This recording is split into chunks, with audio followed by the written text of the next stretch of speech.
ಶುಭೋದಯ, ನಮಸ್ಕಾರ, welcome to Yoyo Kannada. Karnataka ರಾಜಕಾರಣದ ಫೈರ್ ಬ್ರ್ಯಾಂಡ್ ಲೀಡರ್ ಶಾಸಕ ಬಸನಗೌಡ ಪಾಟೀಲ್ ಯತ್ನಾಳ್ ಈಗ ಹೊಸ ಬಾಂಬ್ ಒಂದು ಸಿಡಿಸಿದ್ದಾರೆ. ಬಿಜೆಪಿಯ ಹೈಕಮಾಂಡ್ ಅಥವಾ ನಾಯಕರ ಆಹ್ವಾನಕ್ಕಾಗಿ ಕಾಯ್ದೆ ತಾವೇ ಸ್ವಂತ ಪ್ರಾದೇಶಿಕ ಪಕ್ಷ ಸ್ಥಾಪಿಸುವುದಾಗಿ ಘೋಷಣೆ ಮಾಡಿದ್ದಾರೆ.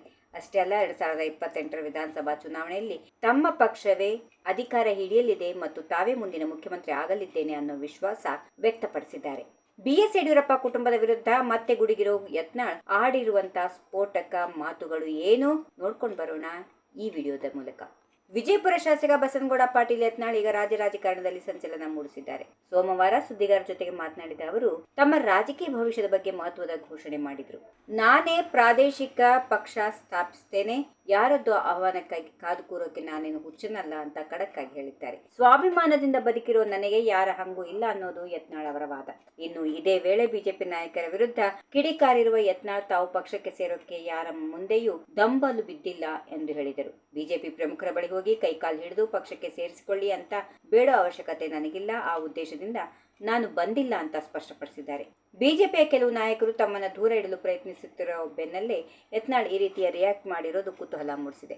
ಹಾಗೆಯೇ ಯತ್ನಾಳ್ ಅವರ ಕೆಂಗಣ್ಣು ಎಂದಿನಂತೆ ಬಿಎಸ್ ಯಡಿಯೂರಪ್ಪ ಕುಟುಂಬದ ಮೇಲಿದೆ. ಬಿಎಸ್ ಯಡಿಯೂರಪ್ಪ, ಬಿವೈ ವಿಜೇಂದ್ರ ಮತ್ತು ರಾಘವೇಂದ್ರ ಅವರ ಕುಟುಂಬದ ಹಿಡಿತದಲ್ಲಿ ಬಿಜೆಪಿ ಇರೋವರೆಗೂ ನಾನು ಪಕ್ಷಕ್ಕೆ ಸೇರೋ ಮಾತೇ ಇಲ್ಲ ಎಂದು ಶಪಥ ಮಾಡಿದ್ದಾರೆ. ಭ್ರಷ್ಟ ಕುಟುಂಬದ ನೇತೃತ್ವವನ್ನ ನಾನು ಯಾವತ್ತೂ ಒಪ್ಪಲ್ಲ ಅನ್ನೋದು ಯತ್ನಾಳ್ ಅವರ ನೇರ ಮಾತು. ಕುಟುಂಬದ ರಾಜಕಾರಣದ ವಿರುದ್ಧ ತಮ್ಮ ಹೋರಾಟ ಮುಂದುವರಿಯುತ್ತೆ ಅಂತ ಅವರು ಗುಡುಗಿದ್ದಾರೆ. ಸದ್ಯ ಮುಂದಿನ ವಿಧಾನಸಭಾ ಚುನಾವಣೆಯ ಬಗ್ಗೆ ದೊಡ್ಡ ಭವಿಷ್ಯ ನುಡಿದಿರುವ ಯತ್ನಾಳ್ 2028ರಲ್ಲಿ ರಾಜ್ಯದಲ್ಲಿ ನನ್ನ ಪಕ್ಷವೇ ಅಧಿಕಾರಕ್ಕೆ ಬರಲಿದೆ, ಆಗ ನಾನೇ ಮುಖ್ಯಮಂತ್ರಿ ಆಗ್ತೇನೆ ಎನ್ನುವ ಕಾನ್ಫಿಡೆನ್ಸ್ ನಿಂದ ಅವರು ಮಾತನಾಡಿದ್ದಾರೆ.